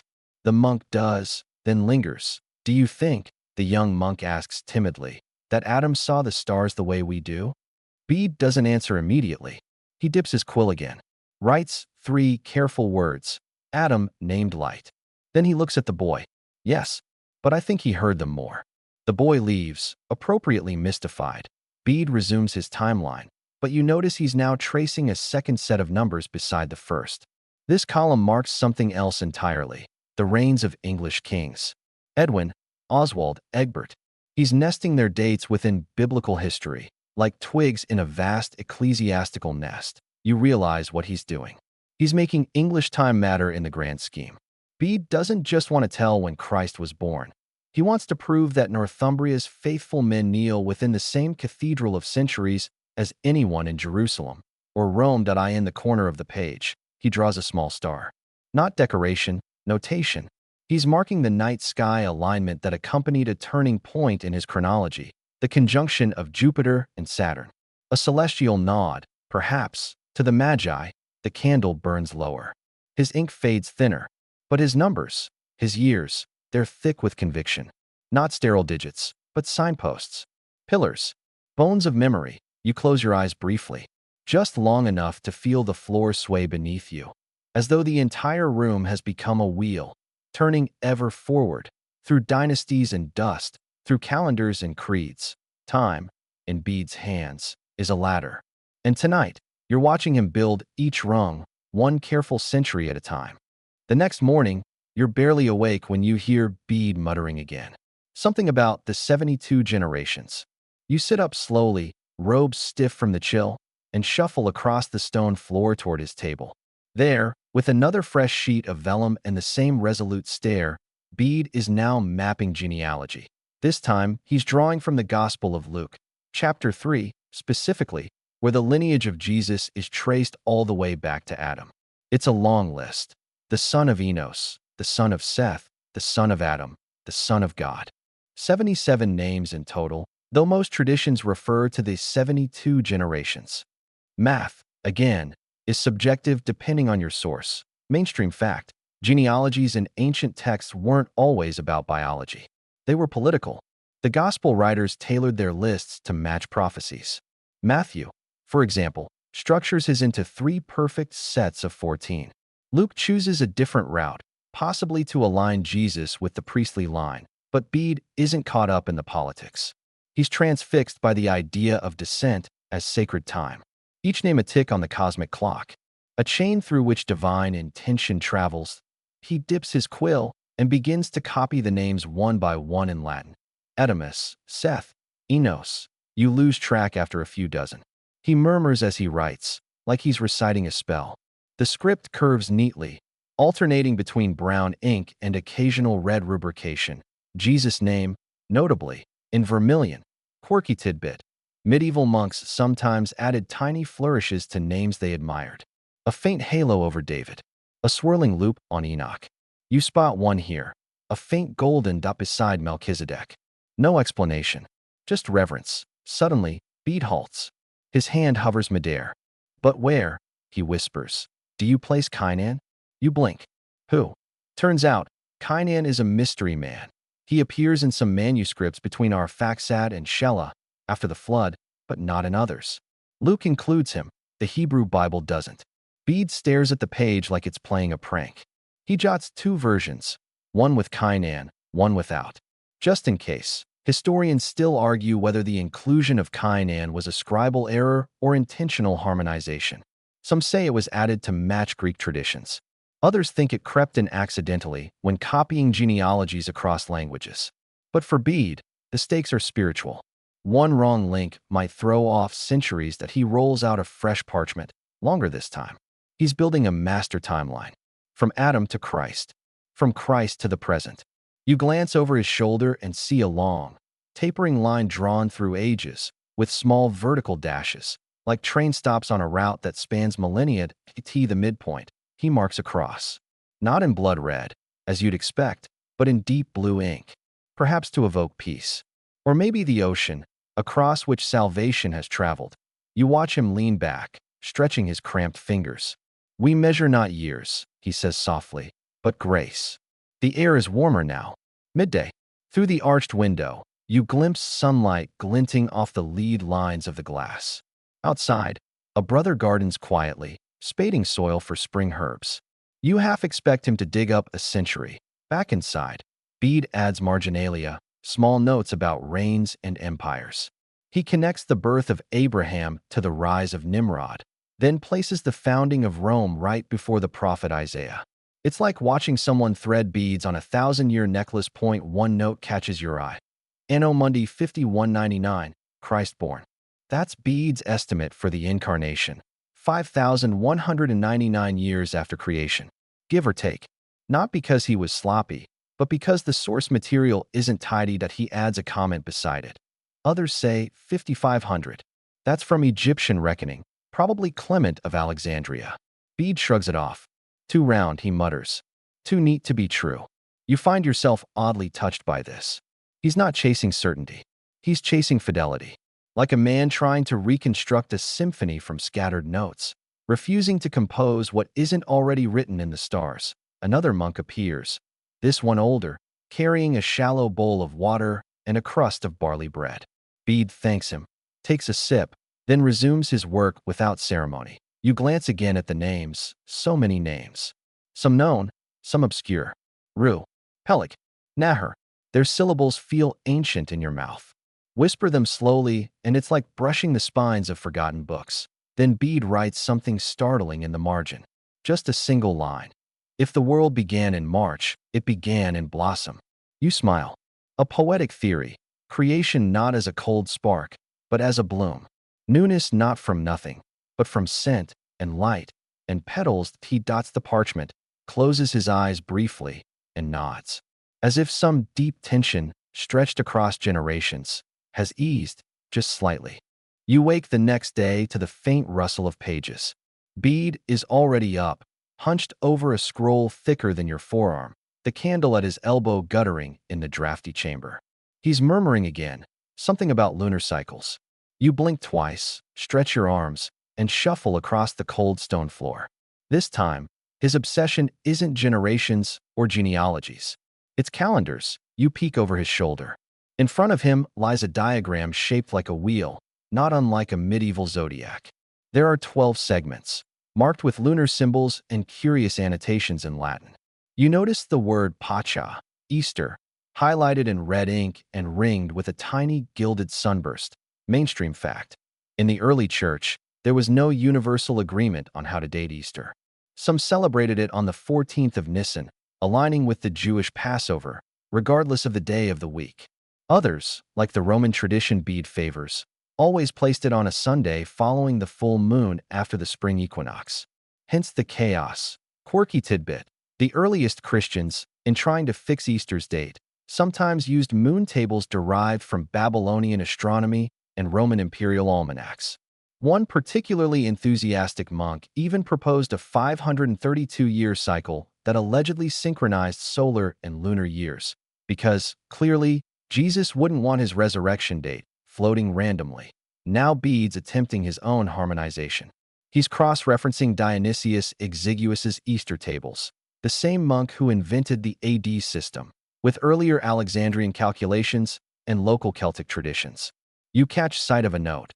Cycle of victorious equals flawed after 457 AD. Bede draws a thick X through it. He mutters, "The moon mocks us." You chuckle quietly. You'd mock too if people spent centuries chasing your shadows across parchment with quills and prayer. Historians still argue whether Bede's Easter tables were purely ecclesiastical or subtly political. Some suggest they helped consolidate Roman orthodoxy in Northumbria after the Synod of Whitby in 664, which Bede, of course, revered.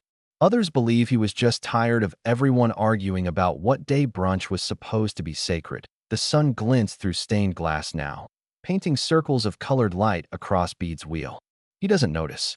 He's deep in numbers again, counting lunations, those 29.5-day cycles that mess with every clean calendar ever designed. On a new page, he begins another table. This one lists years in 4 columns. Roman consular dates, regnal years of kings, ecclesiastical era, Anno Domini, and something he calls Anno Mundi, the age of the world. The columns don't always agree. Time is a riddle, he sighs. You watch as he writes the year 703 AD. Then beside it, Anno Mundi 5202. He frowns. A mistake, maybe? No, he's comparing eras, showing the inconsistency.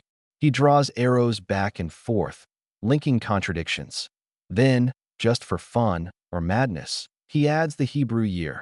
Year 4463 of the world, by rabbinic count. Another arrow. More contradictions. You wonder how he keeps track of all these timelines without his brain boiling. Yours feels like it's halfway there. Bede pauses, scratches his chin, then draws a star beside March 25th. The beginning, he says. You recognize the date. March 25th was traditionally held to be the date of the Annunciation, when Gabriel told Mary she'd give birth to Jesus. But it was also the theorized date of the crucifixion. And, yes, Bede believed it might be the very date of creation itself. Because why not consolidate eternity into one neat, poetic day? He draws a ring around it, then connects it by lines to other sacred events, Christ's conception, his death, and, in some manuscripts, even the Exodus from Egypt. All supposedly on March 25th. You ask, half sleepily, is that accurate? Bede doesn't answer. He just smiles and writes. God writes in circles. The afternoon fades. A new monk enters quietly, bringing a jug of weak ale and a hunk of cheese. Bede barely acknowledges him, still lost in numerals. You glance back at the Easter wheel. Somehow, amidst all the tables and fragments and failed synchronizations, something beautiful emerges, a picture of a mind trying to make peace with divine time. Neither cyclical, like pagan nature cults, nor entirely linear like imperial chronicles. Something gentler, spiraled, like the shell of a snailed eye in a margin. Bede scrawls a note. Number brings rest. You wonder if he believes it. You certainly don't feel very rested. But something in the quiet turning of the seasons and moons, the persistent pulse of holy days trying to anchor themselves to stars, it feels, if not restful, then steadying. Like a heartbeat under parchment. Outside, the bell rings for vespers. Bede blinks, finally realizing the hour. He sets his quill down, slowly stands, and stretches with the sound of bones cracking like brittle twigs. His hands are stained with ink, black, red, and gold. Come, he says, not unkindly. Let us thank the maker of days. And you follow, blinking at the sudden dusk, wondering if God, too, has a calendar pinned up somewhere, marked not with paydays and dentist appointments, but with stars and springs and slow, golden wheels. You awaken before dawn this time, not because of candlelight or parchment rustling, but because Bede is humming, a low, tuneless sound, like a monk's lullaby turned inside out. You shift under your coarse wool blanket and squint through the gloom. He's at the window, watching the eastern horizon. The day Adam fell. He murmurs, not turning. You prop yourself on one elbow. Is that today? He chuckles softly. According to some calendars, yes. You're not surprised anymore. Bede has a date for everything. Creation, the flood, the Exodus, the incarnation, the crucifixion, the apocalypse. Every age has its tick on his celestial clock. This morning, he's focused on the fall of man. He traces it backwards from Christ's passion, counting weeks and generations like breadcrumbs in a dark wood. Bede believed history moved with purpose, and that every fall was balanced by some act of redemption, each fault met eventually by grace. It's all part of the same long, sighing equation. Mainstream fact: Bede wasn't the first to try dating the fall. Early church fathers often speculated about the timeline of Eden: Origen, Augustine, even the rabbis in their own midrashic traditions. Some, like Clement of Alexandria, believed Adam had lived nearly 1,000 years before messing up. Others claimed the poor guy got booted out before sunset on the sixth day. Quirky tidbit: a 4th century Syriac text suggested that the serpent in Eden had legs, and that God cursed it not only to slither, but also to lose its ability to speak. Which makes you wonder what the snake was saying before. Probably. You'll never guess what happens if you bite this. This morning, Bede is reading from a Latin copy of the Book of Jubilees, a Jewish text not in the Standard Bible, but useful in calculating sacred chronologies. He jots down notes in his ever-expanding Age of the World table. You notice he's placed the fall at 3,952 years before Christ. A bold move. Historians still argue whether Bede saw this as literal or symbolic. You mutter, mostly to yourself. But it's true. Some scholars think he was entirely earnest, trying to lock Eden into historical real estate. Others believe he used numbers more poetically, a way to harmonize the story, not timestamp it like a postmark. Outside, the sky begins to warm with color, deep amethyst fading to rose. Bede closes the window and returns to his scroll. He's calculating again. From Adam to Noah, from Noah to Abraham, from Abraham to David, from David to the Babylonian exile, and then to Christ. Each patriarch gets a line. Each line gets a number. Each number gets a cross-reference to an earlier table. The math becomes hypnotic. You trace his notes with your finger: 130 years to Seth, 105 to Enosh, 90 to Kenan. A litany of fathers and sons that feels oddly soothing. Like genealogical chanting. You murmur, isn't it strange we know so little about these people, just their names and ages? Bede shrugs. Enough to weave a tapestry. That's how he sees it. Not history as news, but history as embroidery. Every date a stitch. Every event a thread. And the fall? Just the snag that began the pattern. He hands you a scroll.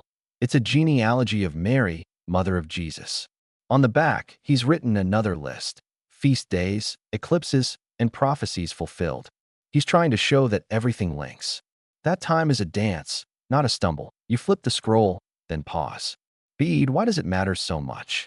He considers this for a moment. Because if we can understand the beginning, he says slowly, then maybe we can endure the end. It's a rare moment of rawness. And you feel it, too. That gentle panic under the surface of all this counting. That if the numbers don't add up, maybe none of it means anything. But then Bede smiles again, softer now. Or maybe it just helps us sleep better. You both laugh. The bell rings for lauds, calling the monastery to its first prayers. Bede stands, brushing parchment crumbs from his tunic. He slips a bookmark, a piece of woven wool. Into the book of Genesis, as he exits the chamber, you glance again at the numbers. They swirl in your mind like constellations, abstract, oddly beautiful, and deeply human. Dates born of longing, for meaning, for pattern, for a sense that this strange story of ours goes somewhere. The door creaks shut behind Bede. You lie back on your cot, blinking at the ceiling, and think about a snake with legs and a man who lived 930 years and fell before the sun had even fully risen. And yet, somehow, you don't feel afraid, because even in the fall, there's a kind of grace. Especially when someone's taking careful notes. You wake to the gentle scratch of quill on parchment. Bede is hunched over a new scroll, this one draped in diagrams, circles, stars, lines radiating like sunbursts. His candle has melted down to a stub. You wonder if he's been up all night, that he doesn't look up. You ever think about what the sky looked like when the world began? You rub your eyes. You mean literally? He gestures toward the parchment. I mean cosmologically. This morning, Bede's diving into Genesis, not the poetic version, but the logistical one. How long were those 6 days, really? Literal 24-hour cycles? Vast cosmic epics? Or something else entirely? Historians still argue whether Bede saw creation as a metaphor. You say, stretching under your cloak, or if he actually believed the earth popped into being over the course of a workweek.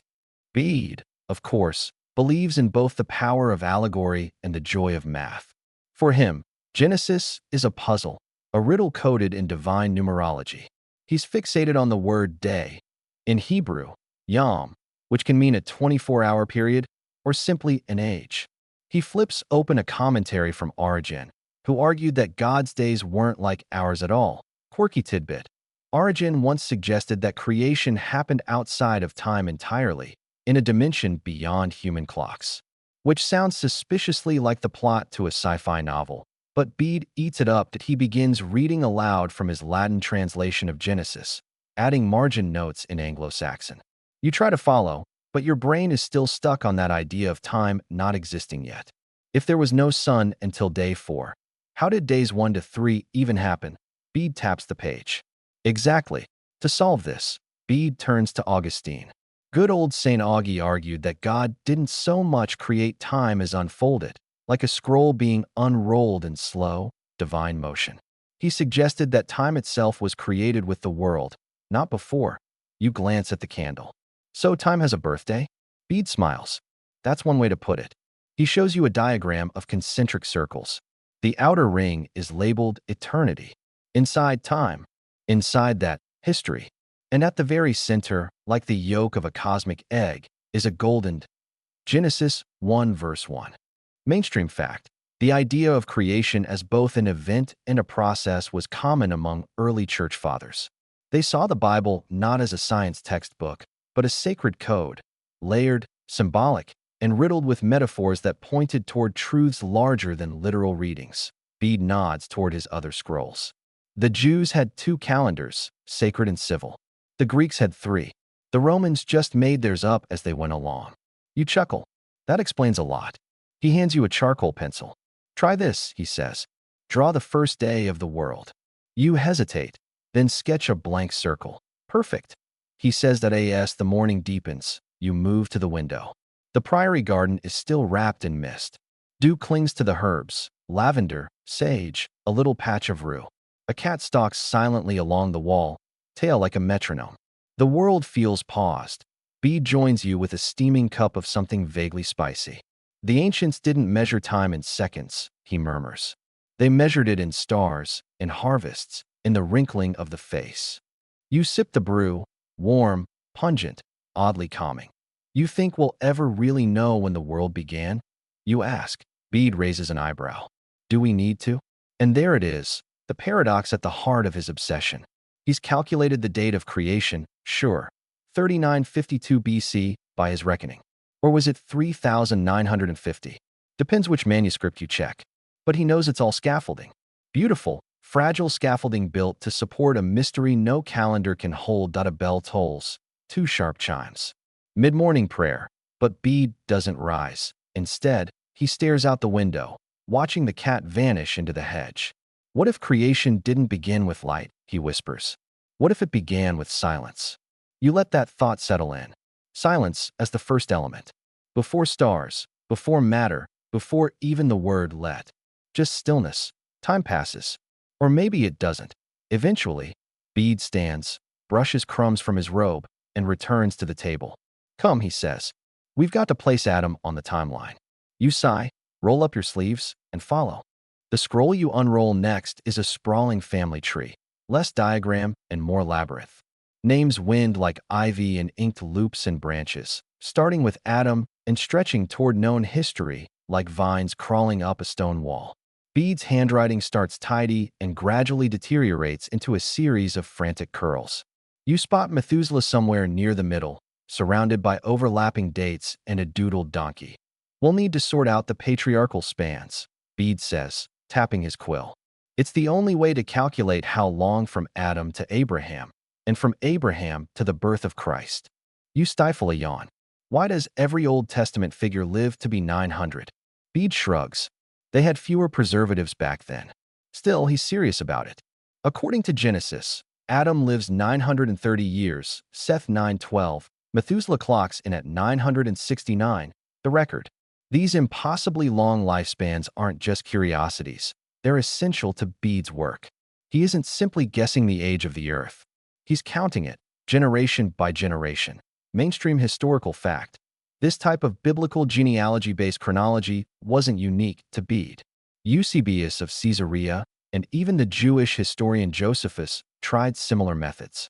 The idea was to trace history from the first man to the current era through unbroken, datable lines. You trace your finger across the scroll. Seth begets Enosh.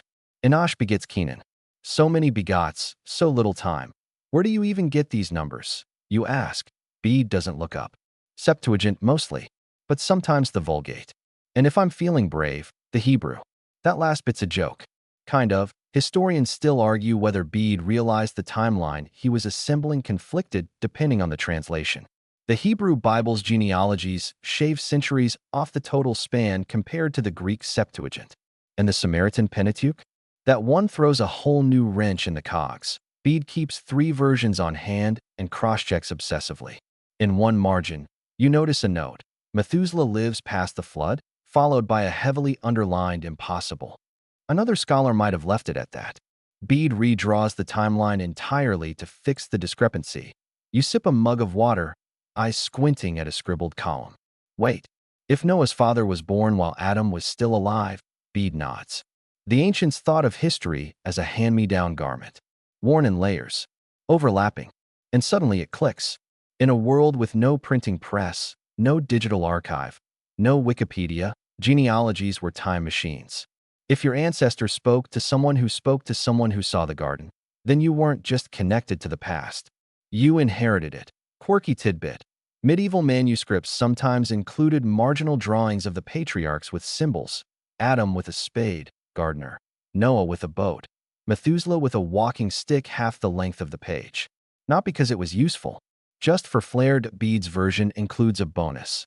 A tiny, doodled serpent halfway up the tree, right around the time of Seth. You ask if that's meant to represent temptation. No, Bede says, peering closely. I think I just don't like Seth. You both laugh, startling a nearby monk into dropping a scroll. The cat from earlier strolls in, leaps onto the bench, and curls up beside Bede's elbow like it owns the place. It probably does. Look here, Bede murmurs. From Adam to the flood is 1,656 years. From the flood to Abraham, about 352. Then the patriarchs. Then the Exodus. Then, wait. You interrupt. Did you say 1,656 years? Bede blinks. Roughly. What? You lean back. You ever think we're just adding up numbers because we're afraid of not knowing? He smiles. All the time. The cat stretches. Outside, you hear the slap of sandals on stone. A bell somewhere is calling for sext, the midday prayer. But you don't move.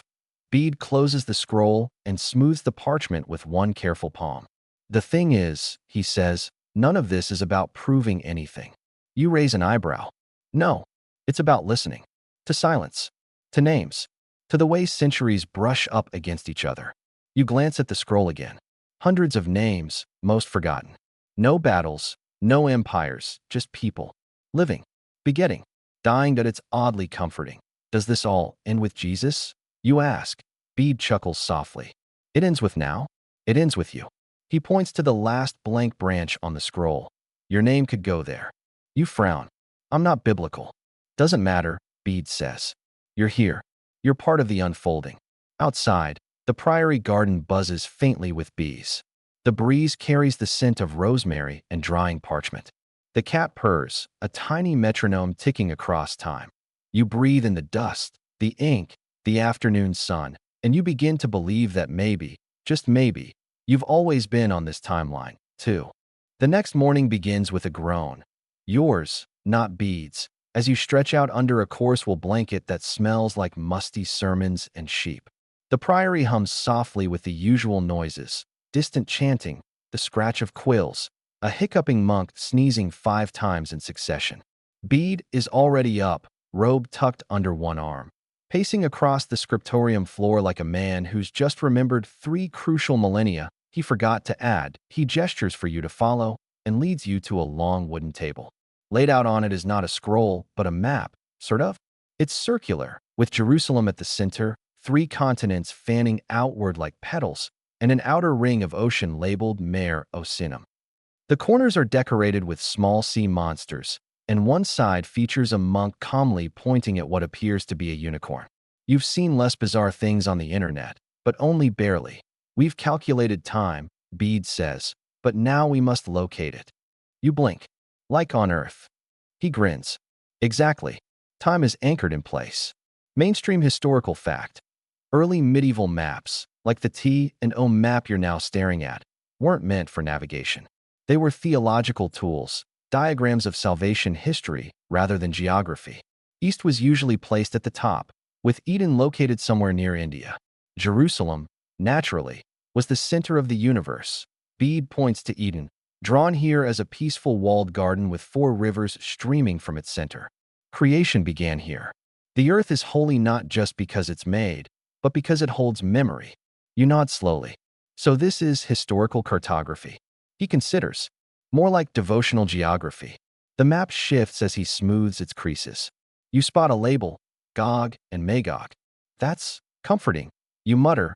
Bede chuckles. Don't worry. They're very far away. You can't help but notice that every continent is inscribed with names and dates, not of cities, but of events. The flood is marked with a tiny boat near Armenia. Babylon, a jagged tower. Rome, a small wolf nursing twins. It's like someone painted Wikipedia onto a globe, then ironed it flat and gave it to monks. Quirky tidbit. Some medieval maps depicted the earth as a body of Christ, head at the east, feet at the west, and the heart centered on Jerusalem. These maps weren't meant to be accurate. They were meant to be felt. Bede walks his fingers from Eden to Jerusalem to Bethlehem.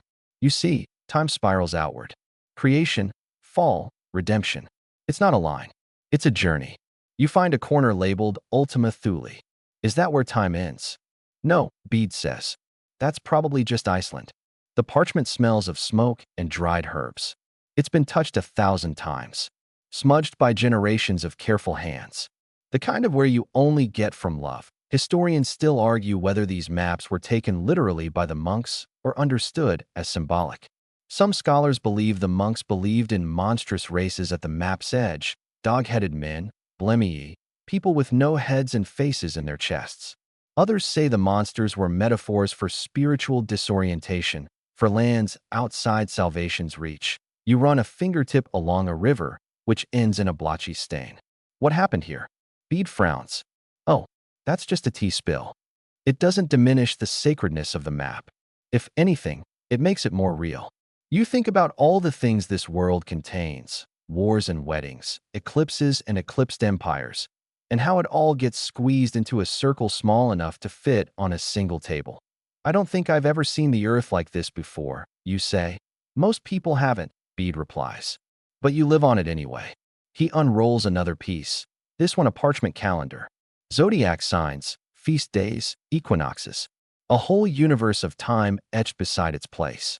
To measure time, he says, you need to measure the stars. And the land. And the land. He places a brass astrolabe in your hand. It's heavier than you expect. Beautiful, too. A web of circles and spinning plates and angular notches.